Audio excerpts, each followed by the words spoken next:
कश्मीर के पहलगाम में मानो पल भर में सैकड़ों परिवारों की जिंदगियां बदल गई। लोगों के रोते बिलखते बदहवास उस वक्त के खौफनाक मंजर को बताते कई वीडियोस अब सामने आ रहे हैं, तो मानो हर कोई हिल जा रहा है। फिर क्या आम शख्स बल्कि बड़े बड़े दिग्गज और सियासतदान भी। सीएम योगी भी इस घटना से भावुक नजर आए और इस टेररिस्ट अटैक में मारे गए कानपुर के शुभम के पिता को कॉल कर कह डाली बड़ी बात। क्या बोले सीएम? शुभम के पिता और सीएम के बीच क्या बातचीत रही, क्या हाल है पहलगाम में शुभम के परिवार का, ये सब हम आपको बताएंगे। लेकिन पहले इन तस्वीरों को देखिए।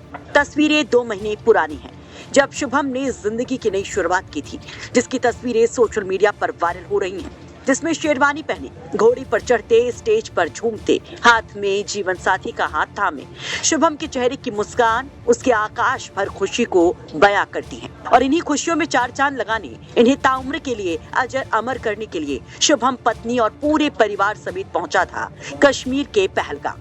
कश्मीर की वादियों में हंसते खेलते परिवार का एक वीडियो सामने आया है। ये वीडियो सोशल मीडिया पर वायरल है।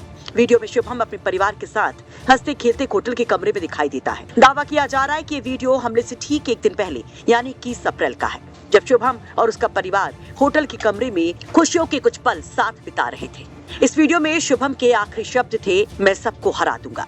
लेकिन हरा नहीं पाया शुभम तकदीर के लिखे को, और पहलगाम उसकी जिंदगी का आखिरी पड़ाव बन गया। अब जब शुभम द्विवेदी आतंकी हमले में मारे गए, तो गम और सवालों के बीच में संवेदनाओं और सियासत का दौर भी शुरू हो गया है। एक ओर शुभम के घर पर बड़े राजनेताओं और अधिकारियों का जमघट लग रहा है, तो वहीं दूसरी ओर खुद सीएम योगी ने शुभम के पिता से बात की। सीएम योगी ने शुभम के पिता को कॉल किया और संवेदना व्यक्त की। सीएम ने शुभम के पिता संजय द्विवेदी से जो बात की, उसे सोशल मीडिया पर भी शेयर किया। एक्स पर इसकी जानकारी दी। सीएम योगी ने लिखा, जम्मू कश्मीर के पहलगाम में कायरतापूर्ण आतंकी हमले में जनपद कानपुर के शुभम द्विवेदी जी का निधन अत्यंत दुखद है। आज दूरभाष पर उनके पिता श्री संजय द्विवेदी जी से बात कर अपनी संवेदनाएं व्यक्त की।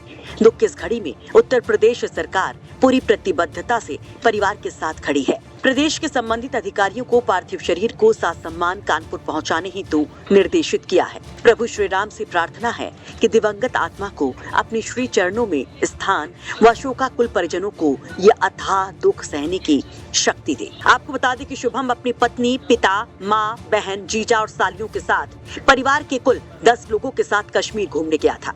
कल जैसे ही खबर आई शुभम के मारे जाने की, तो घर पर लगने लगा रिश्तेदारों, पड़ोसियों का जमघट। बड़े बड़े अधिकारी से लेकर सियासतदान भी पहुंचने शुरू हो गए। विधानसभा के अध्यक्ष सतीश महाना भी पहुंचे। इस परिवार के साथ हमारा दशकों पुराना संबंध है, मेरा व्यक्तिगत रूप से, और उसके नाते से हम सब, पूरा देश दुखी है, लेकिन पारिवारिक सदस्य होने के नाते से बहुत वेदना है, कष्ट है, तकलीफ है। उनके परिवार के साथ पूरा क्षेत्र, पूरा शहर और पूरा देश खड़ा है। दुर्भाग्य से जो घटना उन कायरों ने करी है, जो इस देश की सेनाओं से और इस देश के प्रधानमंत्री के नाम से डरते हैं, जिन्होंने ये कहा कि जाके मोदी को बता देना। मोदी को तो पता ही था, मोदी के नाम से तो छुपे हुए हैं, नहीं तो पहले तो खुल्लम खुल्ला यही सब किया करते थे। मैंने इस बात को कहा है कि व्यक्ति 2 लोगों का नाम ज़्यादा लेता है, जिससे मोहब्बत करता है और जिससे डरता है। मोहब्बत वो करते नहीं, तो जिनसे डरता उन्होंने नाम लिया। और जो उन्होंने हरकत करी है, इस देश की सेनाएं, इस देश का हमारा केंद्रीय नेतृत्व माननीय प्रधानमंत्री जी के नेतृत्व में, माननीय गृह मंत्री जी के नेतृत्व में, उनको ऐसी सजा देगा कि आने वाली पीढ़ियां भी उस बात को याद रखेंगी। इस देश का जो इस समय मूड है, जो दुखद मूड है, जो इसमें वेदना है, जो कष्ट है, तकलीफ है, जो गुस्सा है, वो देश के प्रधानमंत्री को मालूम है, और उसी के अनुरूप उनको सजा मिलेगी। आपको बता दें कि शुभम के भाई ने बड़ा दावा किया है कि शुभम से पहले उसका धर्म पूछा गया और बाद में कलमा पढ़ने के लिए कहा गया। ना पढ़ पाने पर शुभम को गोलियों से भून दिया गया।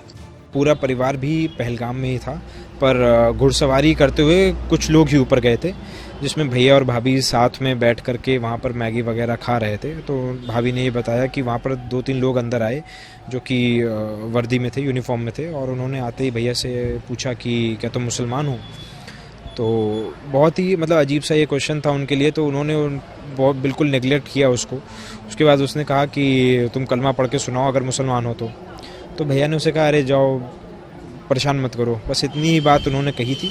इसके बाद उसने तुरंत शूट कर दिया और फिर बंदूक भाभी के सर पर रखी और उनसे कहा कि हम तुम्हें इसलिए छोड़ रहे हैं ताकि तुम जा कर के अपनी सरकार को बताना कि हमने तुम्हारे पति के साथ क्या किया। दरअसल पहलगाम से 6 किलोमीटर दूर स्थित पर्यटन स्थल वेस्टर्न घाटी में मंगलवार को यह आतंकी अटैक हुआ। दोपहर में पर्यटक यहां पर घूम रहे थे। इसी बीच दोपहर 2:45 पर करीब 6 आतंकी पहुंचे और अलग अलग जगहों पर अटैक शुरू कर दिया। आतंकियों ने वहां मौजूद 45 पर्यटकों के समूह पर गोलियां बरसाई, जिसमें से 28 की जान चली गई, जबकि 17 से ज्यादा लोग घायल हैं। मरने वालों में 2 स्थानीय नागरिक भी शामिल हैं। आतंकी हमले के बाद जम्मू कश्मीर से लेकर दिल्ली तक हाई अलर्ट है। कानपुर से सिमर चावला की रिपोर्ट।